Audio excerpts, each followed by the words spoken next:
کچھ نہیں چاہیے، مجھے صرف پیر صاحب چاہیے. ہماری یہی نیت ہے کہ ہم ادھر سے جائیں، اپنے آپ کو تبدیل کر کے جائیں.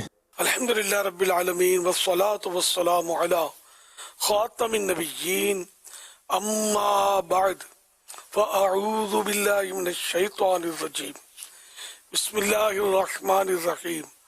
الصلاة والسلام علیک یا رسول اللہ وعلی آلک واصحابک یا حبیب اللہ. الصلاة والسلام علیک یا نبی اللہ وعلی آلک واصحابک یا نور اللہ. نویت سنت الاعتکاف. جب کبھی داخل مسجد ہونے کی سعادت پائیں، اعتکاف کی نیت ضرور فرمائیں. نیت دل کے ارادے وہ کہتے ہیں، دل ہی میں نیت کر لیجئے. میں نے سنت اعتکاف کی نیت کی، اب معتکف ہو گئے. یا عربی میں کہہ لیں نویت سنت الاعتکاف، جبکہ اس کے معنی پر نظر ہو اور دل میں یہ نیت موجود ہو. دل میں نیت موجود ہوتے ہوئے زبان سے کہہ لینا اچھا ہے، ورنہ زبان سے کہنے سے فائدہ نہیں ہوگا جبکہ دل میں نیت نہ ہو. تو بہرحال یہ کہ اعتکاف کی نیت کے بعد جب تک مسجد میں رہیں گے آپ کو اعتکاف کا ثواب ملتا رہے گا. جب مسجد سے باہر نکلیں گے تو یہ نفل اعتکاف ختم ہو جائے گا. پھر جب داخل مسجد ہوں اثر نو، نئے سرے سے نیت کر لیجئے. یاد رکھیے مسجد میں کھانا پینا، سونا، سحری، افطار، آب زمزم شریف پینا، دم کیا پانی پینا، نیاز کھانا وغیرہ اسی صورت میں جائز ہوتے ہیں جبکہ اعتکاف کی نیت کی تھی. اگر اعتکاف کی نیت نہیں کی تھی تو پھر مسجد میں کھا پی نہیں سکتے، افطار بھی نہیں کر سکتے. افطار کا وقت آ گیا، نیت نہیں کی تھی، اب یاد آئی تو نیت کر لیجئے اور افطار بھی کر لیجئے. تاہم مناسب یہ ہے کہ کھانے پینے کے لیے نیت نہ کرے بلکہ ثواب کے لیے کرے، اور بہتر طریقہ یہ ہے کہ ثواب کے لیے نیت کر کے کچھ ذکر و درود کر لیں، کچھ چاہیں تو 12 بار درود شریف پڑھ لیں. اب بے شک افطار وغیرہ کر لیں. صلو علی الحبیب صلی اللہ علی محمد. 1445 ہجری کے جمادی الاخری کی آج تیسری شب ہے. اس مناسبت سے مکتبۃ المدینہ کے رسالے ضیاء درود السلام پیج نمبر 2 سے فرمان آخری نبی صلی اللہ علیہ وآلہ وسلم نمبر 3. جس نے مجھ پر ایک مرتبہ درود پاک پڑھا، اللہ پاک اس پر 10 رحمتیں بھیجتا اور اس کے نامہ اعمال میں 10 نیکیاں لکھتا ہے. صلو علی الحبیب صلی اللہ علی محمد. الحمدللہ ہفتہ وار مدنی مذاکرے کا سلسلہ ہے. آپ سوالات کیجئے، ہر سوال کا جواب وہ بھی بالصواب، یعنی درست دے پاؤں گی ضروری نہیں، بن پڑا تو عرض کرنے کی کوشش کی جائے گی. بھول کرتا پائیں فوراً میری اصلاح فرمائیں. مجھے آئیں بائیں شائیں کرتا اپنے کہے پر بے سبب اڑتا نہیں. بھول ہونے کی صورت میں شکریہ کے ساتھ قبول کرتا پائیں گے انشاءاللہ الکریم. صلو علی الحبیب صلی اللہ علی محمد. امیر اہل سنت سے میرا یہ سوال ہے کہ اسلام اس بارے میں کیا کہتا ہے کہ ہم ایک دوسرے کو راز کی باتیں بتائیں یا نہ بتائیں، اور قرآن مجید اور حدیث میں اس بارے میں کیا حکم ہے؟ اب اس میں راز کی باتوں سے مراد کون سی راز کی بات ہے؟ اب جیسی راز کی بات ہوگی ویسا اس کا حکم ہوگا. اب کسی کا راز آپ کے پاس ہے اور وہ عیب ہے تب تو ظاہر ہے کسی کو بتانا بلا اجازت شرعی تو گناہ ہوگا. تو اس لیے جیسی بات ویسا حکم شرعی ہوا. اللہ کے پیارے پیارے آخری نبی صلی اللہ علیہ وسلم کا فرمان عالی شان ہے، اپنے مقاصد میں کامیابی حاصل کرنے کے لیے انہیں راز میں رکھنے سے مدد حاصل کرو، کیونکہ دنیا میں ہر نعمت والے سے حسد کیا جاتا ہے. اپنے مقصدوں کو راز میں رکھو، یہ اس حدیث میں کہا گیا ہے. کہ بعض اوقات یہ ہوتا ہے کہ اپنی خاص باتیں بندہ یا نعمتیں اس کو حاصل ہیں تو اس پر دوسروں پر اظہار کرنے سے بعض اوقات یہ ہوتا ہے کہ بندہ حسد کا شکار ہو جاتا ہے، کبھی نظر بھی لگ سکتی ہے، یہ بھی امکان ہوتا ہے کہ اپنی نعمت ظاہر کی اور نظر لگ گئی. تو یوں موقع کی مناسبت سے بندہ جو ہے اپنی چیزوں کو راز میں رکھتا ہے. بعض اوقات ہے کہ بتانا بھی مفید ہوتا ہے. تو ہمارا حدیث کی شرح تو میں بیان نہیں کر سکتا، لیکن یہ کہ وہ ایک بات بتا رہا ہوں میں جو حدیث پاک میں آئی کہ اپنے مقاصد کو راز میں رکھنے کی اس میں ترغیب ہے. کل ذی نعمت محسود، یہ بھی حدیث پاک ہے کہ تمام وہ لوگ جن کو نعمت حاصل ہوتی ہے ان سے حسد کیا جاتا ہے. دوسرے کی راز کی حفاظت کے تعلق سے حدیث پاک ترمذی اور ابو داؤد شریف کی حدیث ہے کہ نبی پاک صلی اللہ علیہ وسلم نے ارشاد فرمایا جب آدمی کوئی بات کرے پھر ادھر ادھر دیکھے تو وہ بات امانت ہے.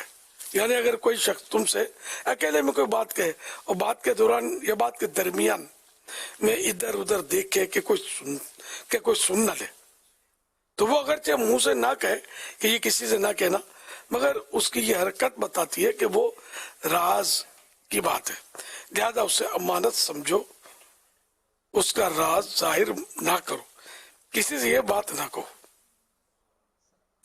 سبحان اللہ، کیسی پاکیزہ تعلیم ہے. کیونکہ حدیث پاک میں یہ بتایا گیا کہ اگر کوئی بات کرتے ہوئے ادھر ادھر سائڈوں پہ دیکھ رہا ہے کہ کوئی سن تو نہیں رہا تو یہ اس بات کا ظاہر قرینہ ہے کہ یہ چاہتا ہے کہ اور کوئی بات نہ سنے. تو اب یہ کہ یہ بات ہم کسی کو بتا نہیں سکتے بھلے اس نے زبان سے منع نہ کیا ہو. صلو علی الحبیب صلی اللہ علی محمد. علی ریاض تعریف پتوکی سے عرض گزار ہوں. امیر اہل سنت کی بارگاہ میں سوال عرض ہے کہ آج کل گنے کی فصل کی کٹائی کا سلسلہ جاری ہے. کسان گنے کو فروخت کرنے کے لیے جب گاڑیوں پر لوڈ کر کے مارکیٹ یا شوگر مل دیتے ہیں تو راستے میں گزرتے ہوئے لوگ گاڑیوں سے گنے کھینچ لیتے ہیں اور کھانا شروع کر دیتے ہیں. کیا اس انداز سے بغیر اجازت گنے کھانا جائز ہے؟ رہنمائی فرما دیں. ظاہر ہے جو اس طرح گنے کھینچ کے نکالتے ہیں یہ گناہ کا کام ہے، حرام ہے، اور اس طرح ان کو یہ کرنا نہیں چاہیے. اور جتنے گنے اس طرح انہوں نے چھین کر کھائے ہیں یہ توبہ بھی کرنی ہوگی. اور جن کے گنے تھے، ٹرک والے کے گنے تو ہوتے نہیں ہیں، ٹرک والا تو مزدور ہوتا ہے تو عام طور پہ یہی ہوتا ہے نا. تو یہ کہ جو اصل مالک ہے اس سے معافی بھی مانگنی ہوگی اور اس کی پیمنٹ بھی کرنی ہوگی. خالی توبہ بھی کافی نہیں ہے کیونکہ بندے کی حق تلفی ہے نا. تو لوگ اس طرح گنوں میں بھی کرتے ہیں. اور غلہ جو ہو، کھجوروں کی گاڑی لدی ہوگی، اگر کوئی بوری کھلی رہے تو کھجوریں نکال کے کھا لینی. اس طرح لوگ پتہ نہیں کیا کیا کر رہے ہوتے ہیں. ان کو شعور نہیں ہوتا کہ ہم یہ ڈکیتی ہے. جی ہاں، یہ لوٹ رہے نا، ایک طرح سے چھین رہے. اور ڈکیتی بھی ہے یا پتہ نہیں چوری کے اس میں آئے گا یہ کہ دوبارہ لے کے یہ ایسا کرنا دوسرے کی حق تلفی ہے، حرام ہے اور گناہ کا کام ہے، جہنم میں لے جانے والا یہ کام ہے. تو جتنا اس طرح کھایا ہے یہ سب پیمنٹ کرنا پڑے گا، توبہ بھی کرنی ہوگی. ہاں، اصل مالک معاف کر دے تو الگ بات ہے. مزدور سے معافی مانگنے کا کوئی مطلب نہیں ہے. مزدور تو مالک نہیں ہوتا نا اس کا. وہ ہاں بھی بول دے گا، بلکہ وہ بولے گا لے لو تب بھی جائز نہیں ہوگا، جبکہ پتہ ہے کہ مزدور کا نہیں ہے تب جائز نہیں ہوگا. ہاں، اگر واقعی مزدور مالک ہے تو وہ ایک الگ صورت ہے، لیکن عام طور پر مزدور مالک ہوتا نہیں ہے، یہ اجیر ہوتا ہے. اجرت پر یہ پہنچانے کے اور لوڈنگ انلوڈنگ یہ لوگ کر رہے ہوتے ہیں. صلو علی الحبیب صلی اللہ علی محمد. یہ ٹرک ذرا دوبارہ دکھائیے گا جو بھی آپ نے دکھایا تھا. یہ اس طرح یہ تو آپ نے بہت اہم مسئلہ جو آپ سے سوال کیا گیا اور آپ نے بتا دیا، مگر یہ اس طرح جو لوڈنگ کر کے جو ٹرک لے کے جا رہے ہوتے ہیں اس میں حادثات ہونے کا بھی ٹھیک ٹھاک اندیشہ رہتا ہے. اور اس طرح یہ اور بھی بہت سارے ایسے اوور لوڈڈ ٹرک ہوتے ہیں، اسپیشلی جو یہ اسٹیل سیریا جس کو ہم کہتے ہیں، یہ جب ٹرکوں میں لادا جاتا ہے تو وہ تقریباً سمجھے کہ 10% 20% وہ ٹرک کے باہر ہوتا ہے. کئی ایسے حادثات ہوئے ہیں دنیا میں، ہمارے یہاں بھی ہوئے ہیں کہ یہ سیریے جو یہ اسٹیل جو تھے وہ شیشے گاڑی کے اندر سے چلے گئے اور باقاعدہ لوگوں کے سینوں میں آر پار ہو گئے، یا موٹر سائیکل والے بھی اس سے زخمی ہو گئے اور انتقال ہونے کی بھی خبریں ہمیں ملتی ہیں. تو بھوسا وغیرہ جو بھرتے ہیں تو یہ ویسے بھی قانونی بھی منع ہے اور لوگوں کو اس سے کافی تکلیف ہوتی ہے. اس میں میری درخواست یہ ہے کہ جو جیسا میرے سے فرمایا کہ یہ تو ایک کرائے پر ٹرکیں ہو یہ سب مل رہی ہوتی ہیں، یہ اسپیشلی ڈیپینڈ کرتا ہے جن کا یہ مال ہے، وہ اپنے 2 پیسے بچانے کے لیے وہ مثال کے طور پر اگر یہ اسٹیل ہے تو اسٹیل کے لیے وہ 20 فٹ کا ٹرک کر لیں. اب وہ 16 فٹ کا ٹرک کرتے ہیں یا 10 فٹ کا ٹرک کرتے ہیں تو اس کی پیمنٹ ڈیفینیٹ ان کو کم دینی پڑتی ہے. تو یہ پورا ٹرک کریں جتنا کا اسٹیل ہے، قانونی طور پر بھی یہی ہے. اور اس طرح کی جو چیزیں ہوتی ہیں وہ نارملی دنیا بھر میں اس کو انڈر کور لے کے جایا جاتا ہے. یہ پیک ہوتی ہیں تو کھلی چیزیں دنیا میں اتنی دیکھی نہیں جاتی جتنا ہمارے یہاں یہ دیکھنے کو ملتا ہے. تو اگر اس کو قانونی طور پر بھی اگر ہم دیکھیں تو میرے پیارے اسلام بھائیو اس میں کافی پکڑ ہے، اور شرعاً پھر اس میں جو بھی احکام اور مسائل ہیں اس پر بھی غور کر لیا جائے، اور لوگوں کو حادثات سے بچانا بہت ضروری ہے. کیونکہ یہ وہ عمل ہے جس کا میں نے ابھی نشاندہی کی کہ اگر قانونی طور پر دیکھا جائے تو پولیس والے اس کا چالان کریں گے، مطلب پکڑیں گے اس کو کہ تم غیر قانونی طور پر یہ لے کر جا رہے ہو. تو یہ مطلب سوزوکی ہو، ٹرک ہو، ٹرالر ہو، یہ ساری چیزوں میں یہ ہو رہا ہوتا ہے. تو بعض اوقات کنٹینر بھی پورے ٹرک کے اوپر لوڈ ہوتے ہیں اور ٹرک چھوٹا ہوتا ہے، کنٹینر بڑا ہوتا ہے، کنٹینر گاڑیوں پر گرے ہیں اور پوری فیملیاں جو ہے نا وہ دنیا سے چلی گئی ہیں. تو درخواست ہے یہ تمام دیکھنے سننے والوں کو، اسپیشلی جو بزنس کمیونٹی ہے کہ وہ اپنے 2 پیسے بچانے کے لیے یہ عمل نہ کریں. پورا ٹرک لیں، پوری مطلب اسپیس جتنا ہے وہ لیں. 40 فیٹر بھی آتا ہے، 20 فیٹر بھی آتا ہے، ساری چیزیں آتی ہیں. پلیز اس کو دیکھیں تاکہ لوگوں کی جان و مال کی حفاظت بھی کی جا سکے. اسی طرح بعض اوقات یہ کھلی سوزوکی ہوتی ہے، جی کھلی سوزوکی جو ہوتی ہے اس میں بھی یہ اس طرح کی چیزیں بھری ہوتی ہیں. رکشے ہوتے ہیں تو رکشے میں بعض اوقات اس طرح باہر نکلے ہوئے ہوتے ہیں. اور اسی طرح بعض اوقات موٹر سائیکلوں کے اوپر یہ اس طرح کی بعض چیزیں جو لے کے پائپ وغیرہ لے کے اس طرح جا رہے ہوتے ہیں جو بسا اوقات ایکسیڈنٹ کا سبب بنتی ہیں، نقصان کا سبب بنتی ہیں. تو اس پر بھی جو ہے وہ تھوڑی یعنی اپنی جانوں کو بھی داؤ پہ لگا رہے ہوتے ہیں اور لوگوں کی جانوں کو بھی داؤ پہ لگا رہے ہوتے ہیں. اور ایز پر ٹریفک لو اگر جو روڈ پر آپ لے کر اگر اپنا وہیکل گاڑی آئیں تو ڈیفینیٹلی اس کی کوئی مطلب کہ لیگل اجازت تو نہیں ہوگی. تو اگر ہمارے قانون نافذ کرنے والے جو ادارے ہوتے ہیں اگر یہ اس کو روکے، بھی بھوسا جیسے بھر کر جو لاتے ہیں تو وہ پورا اتنا اڑ رہا ہوتا ہے اور اتنا وہ باہر نکلا ہوا ہوتا ہے کہ سمجھ نہیں پڑتی، اور اندھیرے میں اللہ نہ کرے تو حادثے ہو جاتے ہیں. انہوں میں لائٹیں جلتی ہیں، پتہ نہیں کیا کیا ہو رہا ہوتا ہے. تو مہربانی کریں، یہ ایک منظر آپ نے دیکھا، اس کی ایک صورت ہم نے بیان کی، لیکن اس کی ایک قانونی طور پر جو ایلیگل ایکٹیویٹی ہو رہی ہے میں نے کہا اس کی طرف بھی آپ کی توجہ دلاؤں. حدیث پاک ہے بخاری شریف کی کہ نبی پاک صلی اللہ علیہ وسلم نے یہ ارشاد فرمایا کہ جو ہماری مسجدوں اور ہمارے بازار میں آئے، اور جیسے اس زمانے میں تیر ہوتے تھے ہاتھ میں، تو فرمایا تیر جب لے کر آئے تو اس کی جو آگے کا حصہ پیکان جس کو بولتے ہیں، جو پھل ہوتا ہے اس کو پکڑ کے رکھے تاکہ کسی کو نقصان نہ پہنچا دے. اوکے. ٹلو محمد خان سے غلام حیدر اتاری بات کر رہا ہوں. امیر اہل سنت کی بارگاہ میں عرض ہے کہ جمعے کے دن جو ٹائم ہوتا ہے نماز کا، جیسے 2 بجے کی ہوتی ہے تو وہ 2:10 پہ یا 2:15 پہ کر رہے ہوتے ہیں، اور اکثر مسجدوں میں ایسے ہی ہوتا ہے. تو یہ کیسا ہے؟ جمعے کی نماز کا جو ہوتا ہے نا کہ فلاں ٹائم پر جمعے کی نماز ہوگی، تو عام طور پہ یہ ٹائم غالباً خطبے کا ہوتا ہے کہ 2 بجے جماعت ہوگی، یعنی 2 بجے خطبہ شروع ہوگا، اس کے بعد وہ 5-7 منٹ خطبہ ہونے کے بعد وہ جماعت ہوتی ہے. غالباً یہ انداز عرف شاید اس طرح کا ہے. تو اب یہ کہ چونکہ گھڑیوں کے ٹائم دیے جاتے ہیں، ہمارے ہاں کوشش یہ ہوتی ہے عالمی مدنی مرکز فیضان مدینہ میں کہ خطبے کے ٹائم کا بھی اناؤنس ہوتا ہے کہ مثلاً یہ کہ اتنے بجے خطبہ ہوگا اور اتنے بجے جماعت ہوگی. اب ہمارے ہاں اب تک تو ایک عرصے سے 3:30 بجے تک ہوتی رہی ہے. انشاءاللہ 5 جنوری 2024 سے انشاءاللہ الکریم عالمی مدنی مرکز فیضان مدینہ کراچی میں جمعے کی جماعت 3 بجے کم و بیش 3 بجے ہوا کرے گی تو 5-7 منٹ پہلے خطبہ ہو جایا کرے گا. ہمارے اذان کا بھی ٹائم کا اناؤنسمنٹ ہوتا ہے. تو اس سے کیا لوگوں کو سہولت رہتی ہے, پھر یہ کہ کسی کو اعتراض کرنے کا موقع بھی نہیں ملتا. تو جو ٹائم اناؤنس ہو نا, کوشش کی جائے کہ اس سے فرق نہ ہو. اگر پہلے کر دیں گے تو بھی لوگوں کی جماعت نکل جائے گی.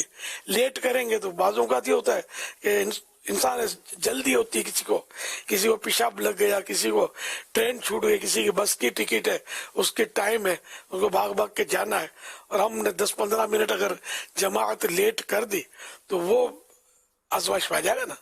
تو اس لیے جہاں بھی جو بھی ٹائم دیا جائے اس کا لحاظ رکھنا چاہیے. صلو علی الحبیب. جماعت کا ٹائم مقرر صلی ہوتا اللہ ہے, علیہ محمد. جو مقرر ہوتا ہے وہ جماعت کا ٹائم مقرر ہوتا ہے. جن مساجد میں ٹائم کی پابندی کی جاتی ہے تو جماعت ہی اسی ٹائم پہ کھڑی کی جاتی ہے. خطبے کا عام طور پہ وہ ٹائم مقرر نہیں ہوتا. ہاں جہاں پابندی نہیں ہوتی تو وہ عام طور پہ بیان اس ٹائم پہ ختم کر رہے ہوتے ہیں. یعنی 1:30 بجے جمعہ مثال کے طور پر ہے تو وہ 1:30 بجے بیان ختم کر رہے ہوتے ہیں, پھر اس کے بعد اذان ہوتی ہے, پھر اس کے بعد خطبہ ہوتا ہے. یعنی ان کا ان لمٹ معاملہ ہوتا ہے, کچھ پتہ نہیں ہوتا ان کا کہ کس وقت جا کے ان کا سارا معاملہ پورا ہوگا. عمومی طور پہ جو وقت مقرر ہوتا ہے جیسا آپ نے بیان کیا وہ جماعت کا وقت مقرر ہوتا ہے. اچھا, ہو سکتا ہے کہیں ایسا بھی ہوتا ہوا, کہیں وہ بھی ہوتا ہوا جو میں نے عرض کیا. تو جہاں جس مسجد میں جو عرف چلا آ رہا ہو, جس علاقے میں جو معمول ہو, روٹین ہو, اس سے نہیں ہٹنا چاہیے. اور یہ جو آپ نے فرمایا واقعہ ایسا بھی ہوتا ہے کہ بعض جگہ مقرر جو ہیں وہ اتنے مانیتے ہوتے ہیں کہ ان کی چل رہی ہوتی ہے تو یہ لگے ہوئے ہوتے ہیں, یہ لوگوں کا انتظار کرتے ہیں. اب یہ اگر لیٹ ختم کریں تو لوگ لیٹ آتے ہیں, ان کو پتہ ہوتا ہے بیان نہیں سننا ہے تو لیٹ آئیں گے. تو لوگوں کا انتظار کرنے کے بجائے اصول رکھنا چاہیے کہ بھئی اتنے بجے تک بیان ہوگا, اتنے بجے خطبہ ہوگا, تو اس سے مسجد بھی آباد رہے گی. ورنہ یہ ٹائم کا جو بالکل حساب کتاب الٹ پلٹ ہو نا تو نمازی بھی اس سے ٹوٹتے ہیں, نمازی آتے ہوئے کتراتے ہیں. یہ واقعی یعنی کہ دیکھے والی چیزیں ہیں, نمازی ٹوٹ جاتے ہیں اس سے. تو یہ بھی ظاہر ہے کہ اچھی بات تو نہیں ہے نا.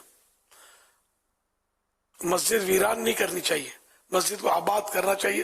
ہمارے اپنے قصور کی وجہ سے نمازی مسجد سے کم نہیں ہونے چاہیے. حضور بعض اوقات بعضوں کے وضو کے بڑے مسائل ہوتے ہیں, اور یوں سمجھے کہ وہ 5-7-10 منٹ کا ہی سمجھے کہ ان کے پاس ایسا ہوتا ہے کہ یار ہم تازہ وضو کے اگر آتے ہیں یار فوراً جماعت مل جائے گی, کیونکہ ان کے کچھ مسائل ہو رہے ہوتے ہیں, پیٹ کے بھی مسائل ہوتے ہیں. تو بعض اوقات جتنی دیر انہوں نے ذہن بنایا ہوتا ہے کہ ہم فرض و سنتیں پڑھیں گے اتنی دیر تو جماعت کھڑی ہونے میں لگ جاتی ہے. یا بعض اوقات